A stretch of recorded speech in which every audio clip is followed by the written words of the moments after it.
If your life were a book and you were the author, how would you want your story to go? That's the question that changed my life forever. Growing up in the hot Las Vegas desert, all I wanted was to be free. I would daydream about traveling the world, living in a place where it snowed, and I would picture all of the stories that I would go on to tell. At the age of 19, the day after I graduated high school, I moved to a place where it snowed, and I became a massage therapist. With this job, all I needed were my hands and my massage table by my side, and I could go anywhere. For the first time in my life, I felt free, independent, and completely in control of my life. That is, until my life took a detour. I went home from work early one day with what I thought was the flu, and less than 24 hours later, I was in the hospital on life support with less than a 2% chance of living. It wasn't until days later, as I lay in a coma, that the doctors diagnosed me with bacterial meningitis, a vaccine-preventable blood infection. Over the course of 2.5 months, I lost my spleen, my kidneys, the hearing in my left ear, and both of my legs below the knee. When my parents wheeled me out of the hospital, I felt like I had been pieced back together like a patchwork doll. I thought the worst was over until weeks later when I saw my new legs for the first time. The calves were bulky blocks of metal with pipes bolted together for the ankles, and a yellow rubber foot with the raised rubber line from the toe to the ankle to look like a vein. I didn't know what to expect, but I wasn't expecting that. With my mom by my side and tears streaming down our faces, I strapped on these chunky legs and I stood up. They were so painful and so confining that all I could think was, how am I ever going to travel the world in these things? How was I ever going to live the life full of adventure and stories as I always wanted? And how was I going to snowboard again? That day, I went home, I crawled into bed, and this is what my life looked like for the next few months. Me passed out, escaping from reality, with my legs resting by my side.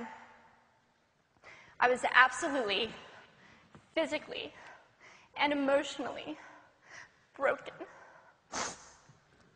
But I knew that in order to move forward, I had to let go of the old Amy and learn to embrace the new Amy. And that is when it dawned on me that I didn't have to be 5'5" anymore. I could be as tall as I wanted.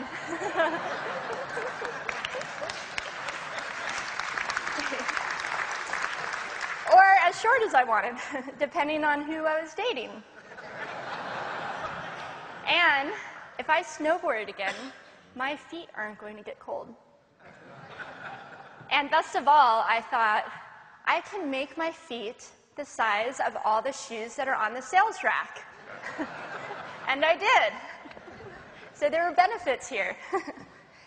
It was this moment that I asked myself that life-defining question. If my life were a book and I were the author, how would I want this story to go? And I began to daydream. I daydreamed like I did as a little girl. And I imagined myself walking gracefully, helping other people through my journey, and snowboarding again. And I didn't just see myself carving down a mountain of powder, I could actually feel it. I could feel the wind against my face and the beat of my racing heart as if it were happening in that very moment. And that is when a new chapter in my life began. 4 months later, I was back up on a snowboard, although things didn't go quite as expected. My knees and my ankles wouldn't bend, and at one point, I traumatized all the skiers on the chairlift when I fell, and my legs, still attached to my snowboard, went flying down the mountain. And I was on top of the mountain still. I was so shocked. I was just as shocked as everybody else, and I was so discouraged, but I knew that if I could find the right pair of feet, that I would be able to do this again.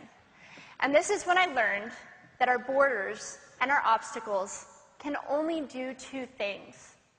One, stop us in our tracks, or two, force us to get creative.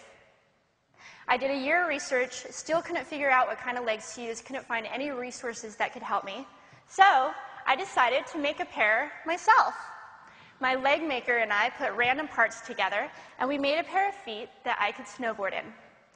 As you can see, rusted bolts, rubber, wood, and neon pink duct tape. And yes, I can change my toenail polish. It was these legs and the best 21st birthday gift I could ever receive, a new kidney from my dad, that allowed me to follow my dreams again. I started snowboarding, then I went back to work, then I went back to school, then in 2005 I co-founded a nonprofit organization for youth and young adults with physical disabilities so they could get involved with action sports. From there, I had the opportunity to go to South Africa, where I helped to put shoes on thousands of children's feet so they could attend school. And just this past February, I won 2 back-to-back World Cup gold medals.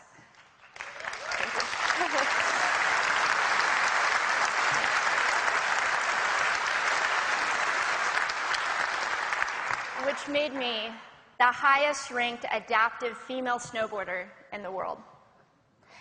11 years ago, when I lost my legs, I had no idea what to expect. But if you asked me today if I would ever want to change my situation, I would have to say no. Because my legs haven't disabled me. If anything, they've enabled me. They've forced me to rely on my imagination and to believe in the possibilities. And that's why I believe that our imaginations can be used as tools for breaking through borders. Because in our minds, we can do anything, and we can be anything. It's believing in those dreams and facing our fears head on that allows us to live our lives beyond our limits.